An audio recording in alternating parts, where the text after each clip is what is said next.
Hello बच्चों, हिंदी साहित्य की कक्षा में आप सभी का स्वागत है। हिंदी साहित्य की कक्षा 6 का अध्याय पुनः नया निर्माण करो को आज हम पढ़ने जा रहे हैं। हिंदी साहित्य सिर्फ हमें भाषा से अवगत नहीं कराता, अपितु जीवन जीने की कला और उसके महत्व को भी बताता है। तो आइए इस पाठ को हम सभी एक कविता के माध्यम से पढ़ेंगे। आइए शुरू करते हैं। यह है अध्याय 1, पुनः नया निर्माण करो।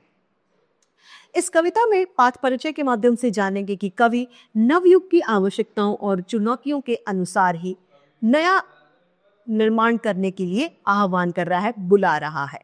कवि नवयुग को अधिक खूबसूरत, खुशहाल और शक्तिशाली बनाना चाहता है। आइए शुरू करते हैं। उठो धरा के अमर सपूतों, पुनः नया निर्माण करो। यानी हे सपूतों, धरा यानी धरती के अमर, जो कभी न मरने वाले हो, वो सपूतों तुम उठो और इस धरती का नया निर्माण करो। जन जन के जीवन में फिर से नई स्फूर्ति, नव प्रमाण भरो। जन जन यानी प्रत्येक व्यक्ति के जीवन में फिर से आप नई स्फूर्ति यानी जोश और नया प्रमाण आप भर दे, ताकि वो उत्साह से भरपूर रहे। नया प्रातः है, नई बात है, नई किरण है, ज्योति नई। नया प्रातः यानी नई सुबह है और नई नई ये बात है, नई किरण है और नई ही ये ज्योति भी है। यानी जो हमारी आशाएं हैं वो नई है। नई उमंगे, नई तरंगे, नई आस और नई सांस है। नई उमंगे हैं, नई नई आशाएं, नई तरंगे हैं, नई उम्मीदें हैं और नई ही सांस है। जीवन जीने की जो कला है उसमें पूरी तरह से नयापन छाया हुआ है। युग युग के मुरझे सुमनों में, यानी जो सालों साल युगों में से जो मुरझे हुए सुमन हैं, जिन लोगों में निराशा भरी हुई है, उन फूलों में नई नई मुस्कान भरो। उनमें नई मुस्कान भरो यानी उनके अंदर पॉजिटिविटी आप ला दीजिए, उनके अंदर सकारात्मक सोच को आप ला दीजिए। उठो धरा के अमर सपूतों, पुनः नया निर्माण करो। हे धरती के अमर सपूतों, न मिटने वाले सपूतों, उठो और उस धरती का निर्माण आप कर दीजिए। डाल डाल पर बैठे विहग कुछ नए स्वरों में गाते हैं। हर एक डाल पर कुछ विहग यानी पक्षी जो हैं वो बैठे हुए हैं और वो नए गानों की तराने गा रहे हैं। गुनगुन गुनगुन करते भौरे मस्त उधर मंडराते हैं।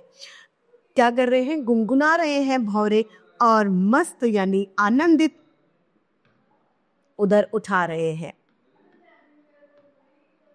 नवयुग की नूतन वीणा में नया राग नवगान भरो। नवयुग यानी जो नया युग है उसकी नवीन वीणा, नई जो वाद्य यंत्र है, उसमें हमें नए गाने और नए राग भरने, यानी नया जोश, नई उम्मीदें, नए लक्ष्य को भरना है।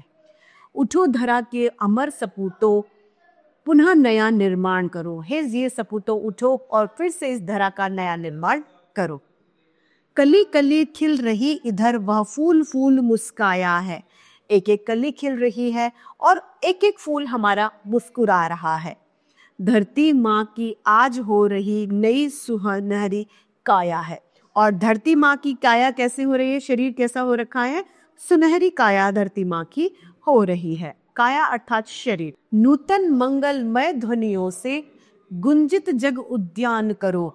नूतन नई यानी नई मंगलमयी बाग जो है उनका हम निर्माण करें। उठो धरा के अमर सपूतों, फिर से नया निर्माण करो। ऐसे बाग बगीचों का निर्माण करो जहां पर सभी जगह सकारात्मकता, उम्मीदें, आशाएं, सभी चीजें एक साथ मौजूद हो।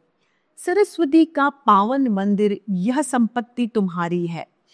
तुम में से हर बालक इसका रक्षक और पुजारी है। यानी सरस्वती माता का जो मंदिर है, यानी विद्या की आप में क्या होनी चाहिए? खान होनी चाहिए, गुणों की खान होनी चाहिए। ये तुम्हारी अपनी निजी संपत्ति है।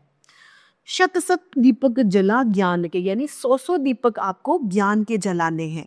नव युग का आह्वान करो। आह्वान अर्थात पुकार करो। ऐसे नए युग को आपको बुलाना है।